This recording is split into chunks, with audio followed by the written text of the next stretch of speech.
ती सगळ्यांसमोर नागरूपात आली पाहिजे. तिला कसं आणायचं नागरूपात? काहीतरी मार्ग असेल ना? आहे.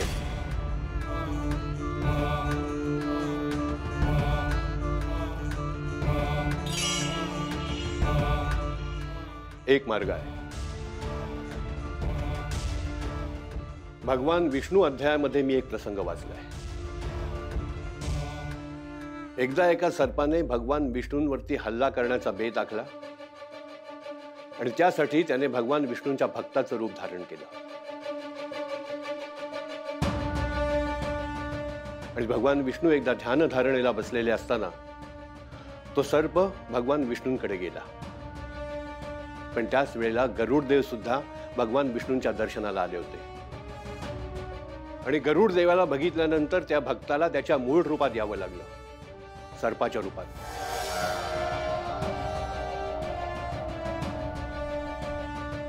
आणि मग गरुड देवाने त्या सर्पाचा वध केला.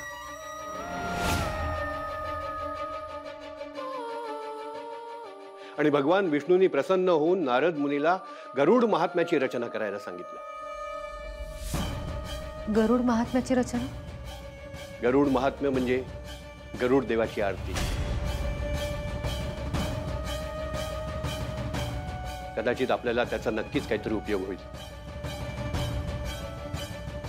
आबा, तुम्हाला पाठ आहे का गरुड देवाची आरती? हो. मी लिहून घेते.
मी प्रयत्न करते आबा. नेत्रा, मी थोडे दिवस तुझ्याबरोबर राहू शकते का ग? नाही आई, काय बोलतेस तू? मी तुझा जीव धोक्यात नाही टाकू शकत. उलट मला असं वाटतं तुम्ही इथून लवकरात लवकर निघायला हवं. सुनबाई, नेत्रा बरोबर बोलते. आता आपण इथे थांबून चालणार नाही. आपण जर इथे थांबलो तर नेत्राच्या कार्यामध्ये मदत नाही होणार, उलट अडथळेच निर्माण होतील. आपल्याला निघायला हवं. मी ड्रायव्हरला सांगतो, तो वावशीपर्यंत सेफली सोडेल तुम्हाला.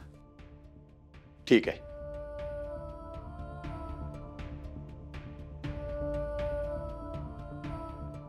काळजी घे स्वतःची.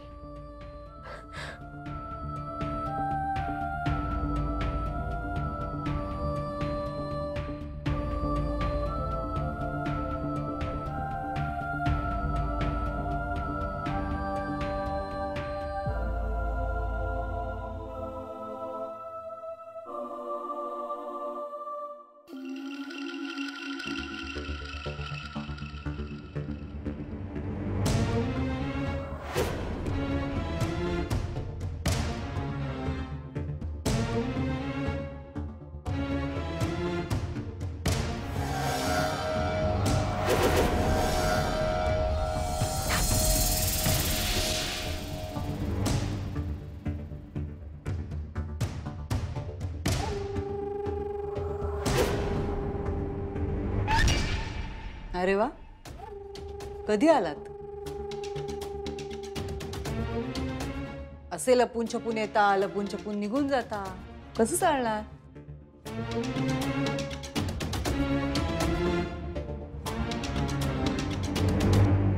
नेत्रासारखी लबाडी करायला लागलायत तुम्ही, हं?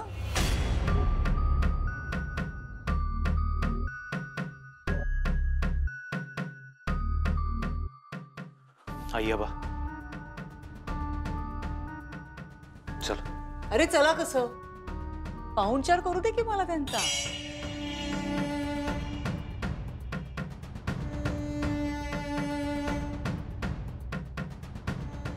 काय रे थेरड्या,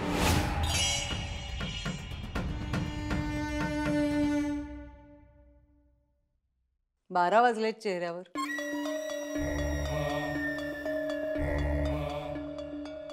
आणि तू नेत्राची आई,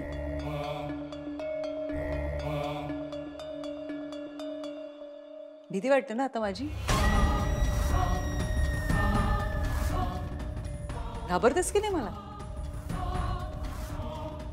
नाही, तुझ्या या लेकीने चोमडेपणा करून सगळं सांगितलं असेल ना तुला? हं?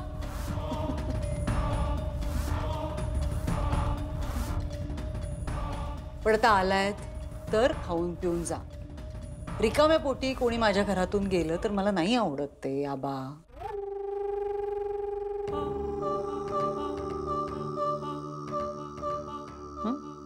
मी करते स्वतः काहीतरी. काही नकोय आम्हाला. सुनबाई चल. आओ आबा, कशाला जाताय? थांबा.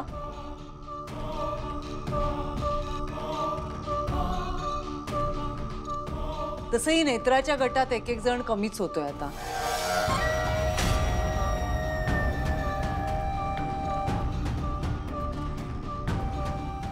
तुम्ही थांबलात तर तुमचा आधार मिळेल तिला.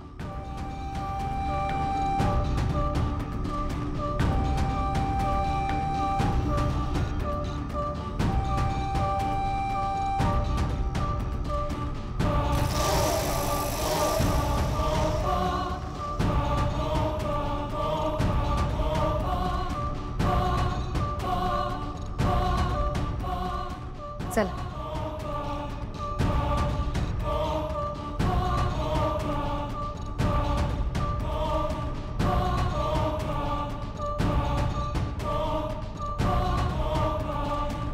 चला.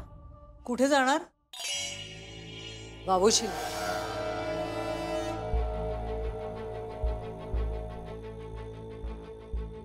हं? जा जा, कुठेही जा, जगात कुठेही जा. पण शेवटी कुठे जायचं ते माहिती ना?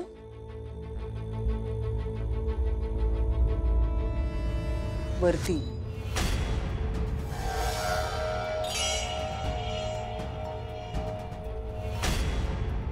अनंतात विलीन व्हायचंय. आई, आबा, चला तुम्ही. इतकी घाई झालीये?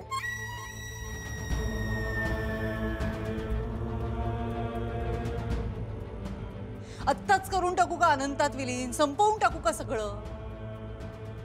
शांत व्हाल एकदम. हं, करू? काय रे थेरड्या,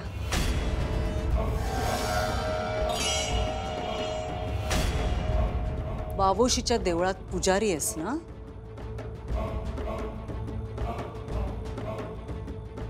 काय तुझी देवी काय करते काय?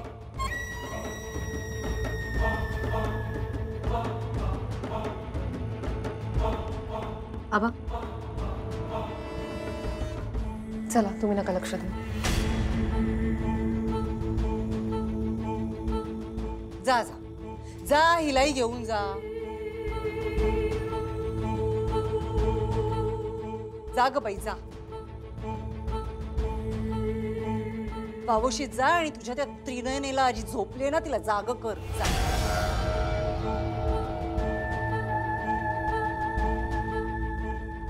जा जा.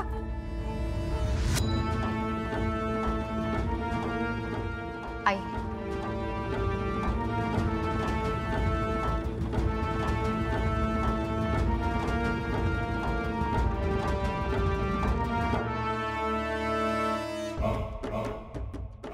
झोपलेल्याला जागा करता येईल, पण तुझ्यासारखं झोपेचं सोंग घेतलंय ज्यांनी,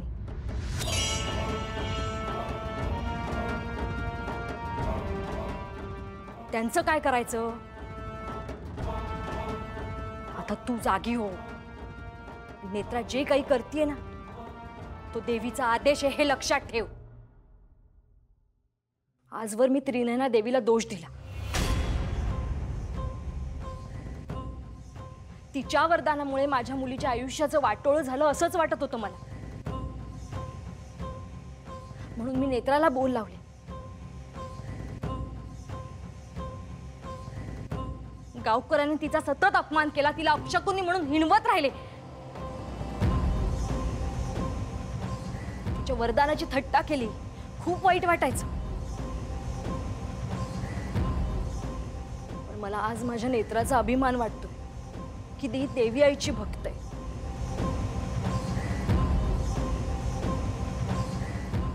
सत्यासोबत आहे, न्यायासोबत आहे. आणि या कलियुगात सुद्धा ती धर्मासोबत आहे. तिचा धर्म म्हणजे विरोचकाचा वध.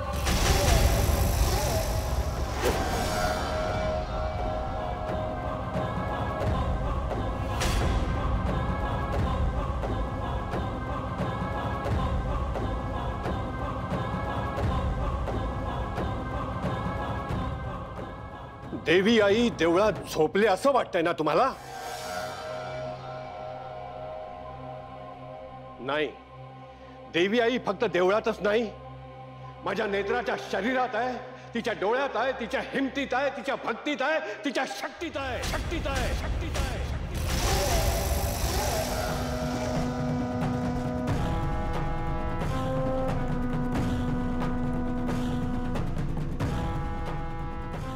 मृत्यूची भीती घालून तुम्ही आम्हाला घाबरवताय.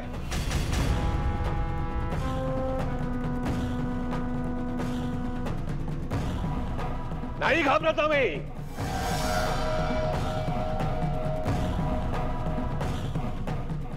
ना तुमच्या धमक्यानं, ना त्या राक्षसाला.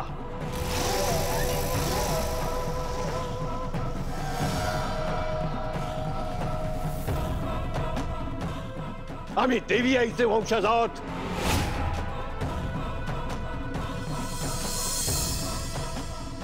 रक्ताने नाही तरी धर्माने आहोत.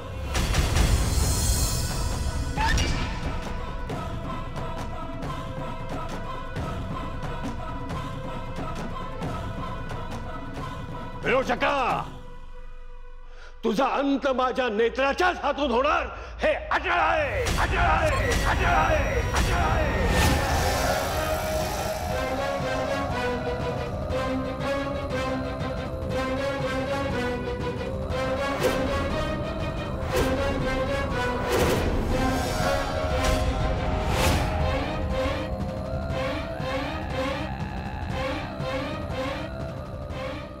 ऐकलंस ना काय म्हणाले ते?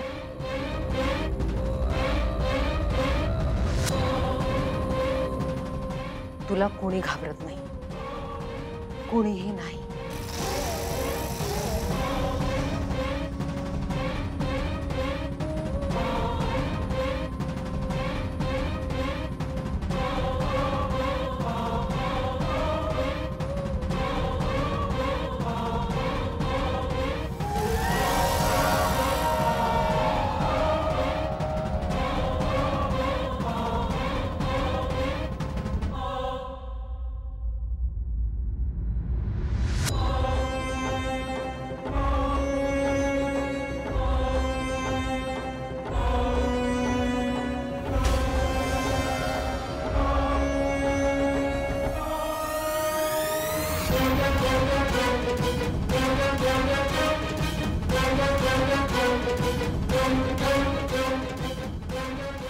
आणि मृत्यूचं भय कोणाला घालतेस?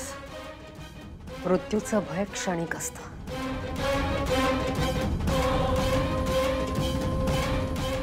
तू जे काही करतेस तो मृत्यू नाहीये. तू जो दिलायस तो मृत्यू नाहीये.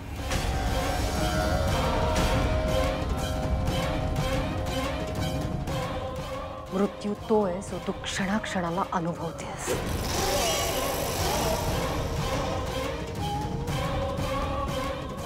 कुठे गेला तुझा तो सेवक?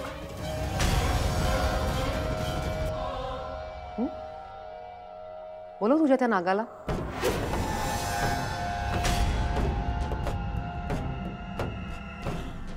आता इथे बोलो आणि दंश करायला सांगा मला.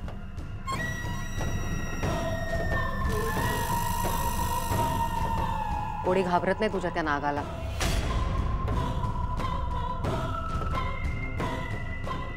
कशाला उगाच लपून वार करतेस?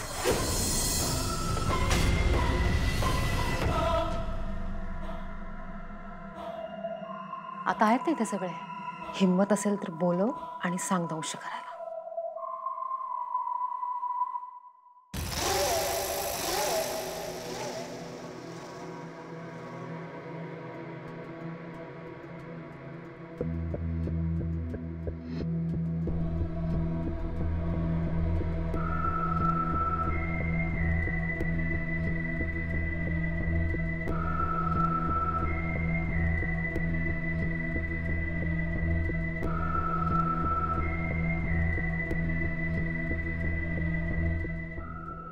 काय झालं? घाबरलीस? बोला.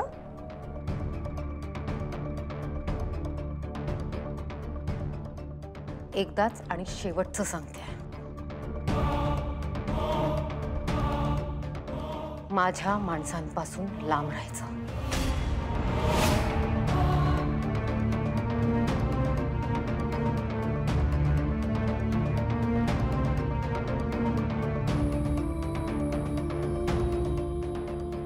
चला आई, आभा.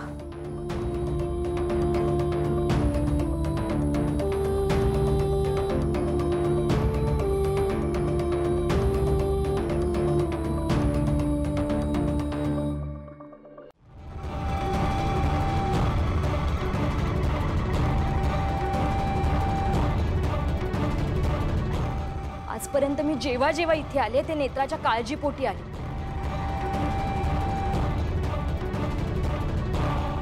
तिला इथून घेऊन जाण्यासाठी आले.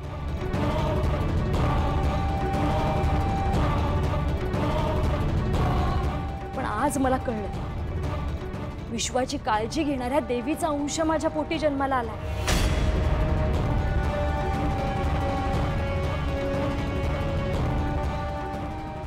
मी कोण आहे तिची काळजी घेणार? आज मी इथे आले ते नेत्राला घेऊन जाण्यासाठी आलेली नाहीये. नेत्र इथेच राहणार आहे, याच घरात.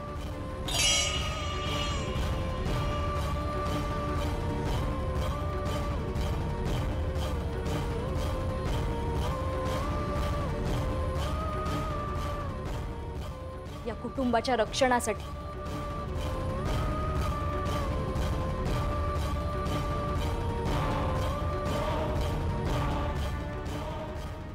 देवीने तिला दिलेलं कार्य पूर्ण करण्यासाठी.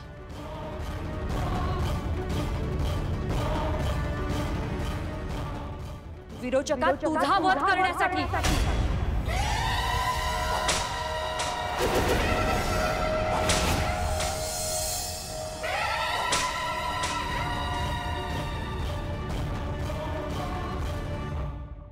चल नेत्रा.